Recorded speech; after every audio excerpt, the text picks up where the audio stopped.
ভুল হইতে পারে, কোনো একটা সময় আমি আপনার এই জিনিসটা দেখেছিলাম। তো ওই সময় আমার ঠিক মনেও নাই যে কে এইটা ফেসবুকে দিয়েছিল। সেই ঘটনাটা আপনার কাছ থেকে আমি এই সম্প্রতিও শুনেছি, এবং আপনার যে বক্তব্য আমার এখানে রেকর্ড করা হয়েছে সেটা বাংলাদেশের মানুষ জানবে।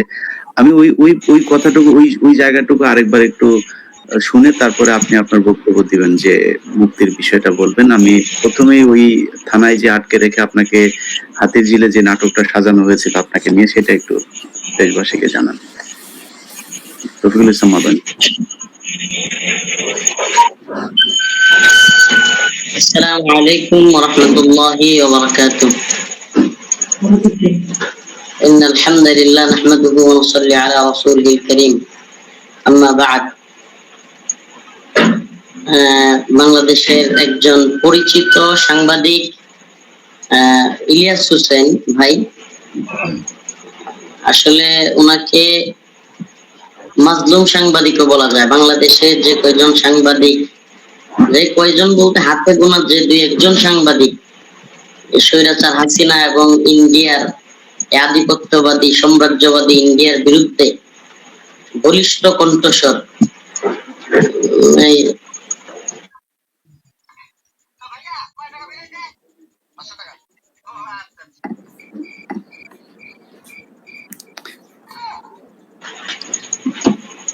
আধিপত্যবাদী ভাই, আমার কথা শোনা যাচ্ছে? হ্যাঁ জি, শুনছি জি, বলেন। আধিপত্যবাদী হাসিনার বিরুদ্ধে বলিষ্ঠ কণ্ঠস্বর হিসেবে পরিচিত আমাদের ইলিয়াস ভাই, একজন মাধ্যম সাংবাদিক। আল্লাহ পাক ভাইকে কবুল করুক, দিনের জন্য কবুল করুক, দোয়া করি।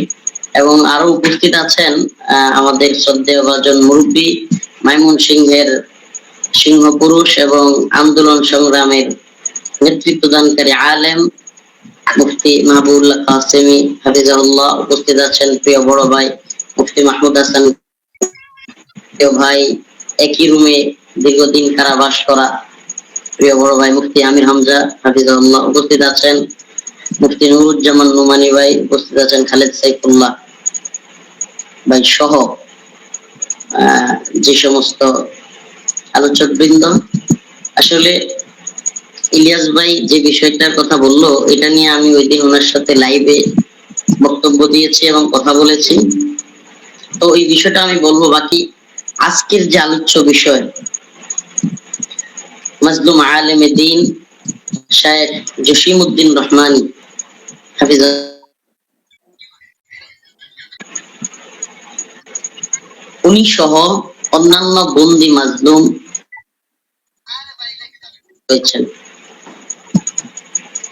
সেই সমস্ত নির্যাতিত নিপীড়িত আলেমদের মুক্তি নিয়ে কথা বলার জন্য আজকে আমাদের এই অনুষ্ঠান।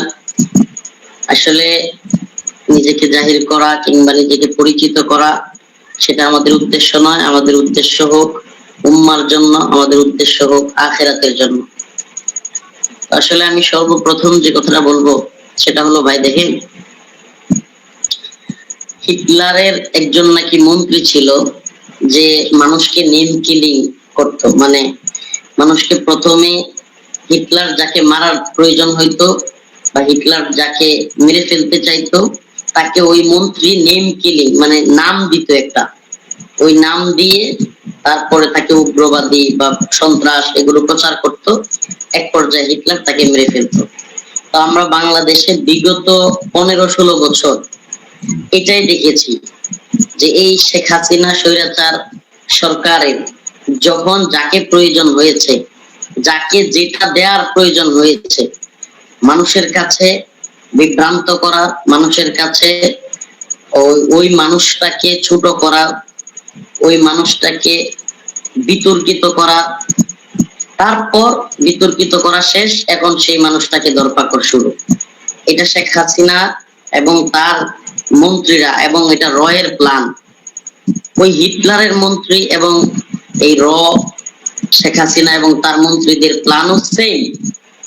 যেমন আমি একটু উদাহরণ দিলে আপনারা হয়তো বুঝবেন, বিষয়গুলো সব আপনারাও জানেন। আল্লামা দিলওয়ার হোসেন সাইদি রাহিমাহুল্লাহ, এই মানুষটা ওনার সন্তানের জানাজায় গিয়ে বুক ফাটা আর্তনাদ নিয়ে চিৎকার করে বলেছিলেন, 71-এর এক ফোঁটা বালি বা কাদা আমার গায়ে লাগে নাই, লাগে নাই, লাগে নাই। অথচ আল্লামা সাঈদী রাহিমাহুল্লাহ বেঁচে থাকতে এদেশের আলেমরা উনার ব্যাপারে মুখ খুলতে ভয় পেয়েছিলেন। কেন? কারণ উনাকে 71-এর রাজাকার বলা হয়েছে। রাজাকার নিয়ে কথা বললে না জানি আমাকেও কি রাজাকার বলে বসে কিনা। এই যে নেম কিলিং এর সফলতা, হিটলারের মন্ত্রীর নেম কিলিং এর সফলতা এটাই। আপনি এলাকার একটা মানুষকে দেখতে পারেন না, এখন তার সাথে অন্যদের ঝগড়া লাগাই দিতে চান, তাকে ছোট করতে চান। তার একটা পালিত কুকুর আছে, ওই কুকুরটাকে আপনি মেরে ফেলবেন, এলাকায় আপনি ছড়ায় দিলেন যে কুকুরটা পাগল হয়ে গেছে, পাগলা কুত্তা।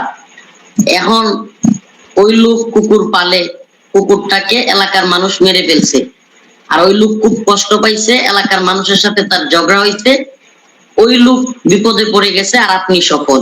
অর্থাৎ আপনি যে নেম কিলিং, যে কুকুরটা পাগল হয়ে গেছে, এই যে নেম কিলিং এর সফলতা, সেম ভাবে এই হাসিনা এবং তার সরকার এবং তারা মিলে হিটলারের সেই নেম কিলিং বুদ্ধিটা, আমার কথা কি শোনা যাচ্ছে ভাই? জি জি।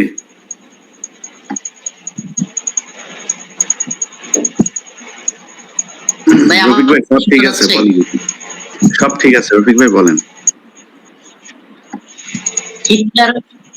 হিটলারের সেই নেম কিলিং এর যে বুদ্ধিটা, সেটাকে বাংলাদেশেও হাসিনা এবং তার যারা সাঙ্গপাঙ্গ যারা ছিল, এরাও হিটলারের মন্ত্রীর সেই প্রোপাগান্ডা এবং মানুষকে নেম কিলিং করে, মানুষের নামে বিভিন্ন ট্যাগ লাগিয়ে, কাউকে রাজাকার, কাউকে জঙ্গি, কাউকে উগ্রবাদী, কাউকে মৌলবাদী, এই সমস্ত ট্যাগ লাগিয়ে বিভিন্ন মানুষকে নির্যাতন করেছে।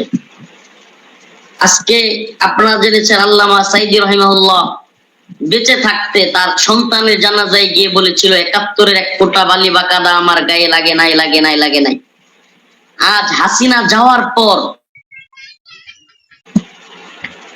মুফতি জসিমউদ্দিন রহমানী হাফিজাহুল্লাহ, উনি ওনার বোনের জানাজায় গিয়ে বলেছেন যে আমাকেও এই হাসিনা সরকার সারা দেশে বিশ্বে জঙ্গি হিসেবে উপস্থাপন করেছে, জঙ্গি হিসেবে পরিচয় দিয়েছে। আমি উলামায়ে কেরামকে বলবো, হকপন্থী দাবিদার আহলে হক উলামায়ে কেরামকে বলবো, আমরা আল্লামা দিলওয়ার হোসেন সাঈদী রাহিমাহুল্লাহ জীবিত থাকতে তার পক্ষে মুক্তির আন্দোলন ঠিকমতো করতে পারি নাই, তার পক্ষে কথা বলতে পারি নাই। মারা যাওয়ার পর সবাই ঠিকই আল্লামা সাঈদী রাহিমাহুল্লাহকে নিয়ে অনেক পোস্ট করেছি, তার পক্ষে সাফাই গিয়েছি, অনেক কথা বলেছি, কিন্তু আমাদের মাঝে আর আল্লামা সাঈদী রাহিমাহুল্লাহ আর আসবেন না। সেম ভাবে আজকে মুফতি জসিমউদ্দিন রহমানী হাফিজাহুল্লাহ জীবিত, আমরা কথা বলতেছি না। এই মানুষটা এখনো 10-12 দিন হয়ে যাচ্ছে এই ফ্যাসিস্ট হাসিনা চলে গেছে, এখনো কেন উনি মুক্ত বাতাসে আসতে পারতেছেন না? অন্যান্যদের কথা বাদ দেন, আপনি বলবেন অনেক বড় মামলা, এই সেই তুলনা দিবেন যে জামাতের, বিএনপির বা অমুক দলের তমুক দলের অনেক নেতা এখনো পড়ে আছে। মুফতি জসিমউদ্দিন রহমানী হাফিজাহুল্লাহর নামে তেমন কোনো মামলাই বাকি নেই, প্রায় সবগুলো মামলা জামিনে উনি মুক্ত। জাস্ট কিছুদিন আগে মুক্তি পাওয়ার পর একটা মামলা ওনার নামে দিয়ে তারপর আবার কারাগারে বন্দী করা হয়েছে। তো এই মামলাটা থেকে মুক্তি পাইতে ওনার এত সমস্যা হওয়ার কথা না। আমি জাতির উদ্দেশ্যে আজকে এখানে আপনারা যারা উলামায়ে কেরাম আছেন তাদেরকে একটু জানানোর উদ্দেশ্যে বলতে চাই, আমাদের সাংবাদিক ইলিয়াস ভাইয়ের মতো ব্যক্তি, যে কিনা কোনো আলেম নয়, উনি আমাদেরকে বলেন হুজুরের কেন মুক্তি হচ্ছে না, শাইখ জসিমউদ্দিন রহমানীর মুক্তি কেন হচ্ছে না। উনি মুক্তির পক্ষে কথা বলেন, কিন্তু আমরা অনেক বড় বড় শায়েখদেরকে, বাংলাদেশে অনেক বড় বড় আলেমদেরকে দেখতেছি না যে এই মাজলুম মানুষটার পক্ষে একটা পোস্ট করা, মাজলুম মানুষটার মুক্তি নিয়ে একটা কথা বলবা আমরা পাচ্ছি না। অথচ ইলিয়াস হোসেন ভাই ওই মানুষটার পক্ষে কথা বলতেছেন। কিছু ভাইরা ফেসবুকে দেখলাম, আমি নাম বলতে চাচ্ছি না, পোস্ট করতেছে শাইখ জসিমউদ্দিন রহমানী যখন কারাগারে যান নাই, কারাগারে যাওয়ার পূর্বে তিনি কিছু বক্তব্য দিয়েছেন, কিছু বিতর্ক তৈরি করেছেন। ভাই, বাংলাদেশে জামাতে ইসলামের সাথে হেফাজতের কওমিদের দ্বন্দ্ব বিতর্ক, কিংবা আহলে হাদিসের সাথে হানাফিদের দ্বন্দ্ব, পেরলভীদের সাথে সুন্নিদের সাথে